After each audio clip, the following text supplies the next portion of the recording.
জীবনে নামাজ নাই, রোজা নাই, এই সমস্ত উপদেষ্টাদেরকে লাথি মেরে বের করে দাও, লাথি মেরে বের করো। আমরা কোনো হারাম খোর চাই না আমাদের উপদেষ্টা, ঠিক না বেটি? 1600 ছেলে রক্ত দিয়েছে, রক্ত বৃথা যাবে না, মনে রেখে দিও।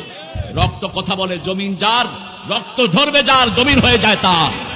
এটা আল্লাহর দস্তুর। জমিন কখনো রক্ত যে দেয় তার সাথে গাদ্দারি করে না, ছলচাতুরি করার চেষ্টা করবে না। কার পরামর্শে এ সমস্ত বেয়াদবদেরকে তোমরা ঢুকাও উপদেষ্টা পরিষদে? কার পরামর্শ নাও তোমরা? ইউনূস মিয়া কার পরামর্শ নাও? কার পরামর্শে ঢুকাও? আমরাও বড় শয়তানরে বিদায় করেছি, তোমাদেরকে বিদায় করতে আমাদের সময় লাগবে না। আল্লাহর কাছে আমরা তৌফিক চাই, আমাদের দেশের কোন পরিচালক যেন বেনামাজি কুত্তা না হয়। একটা কুত্তাও বেনামাজির মুখ দেখতে চায় না, ঠিক না বেটি?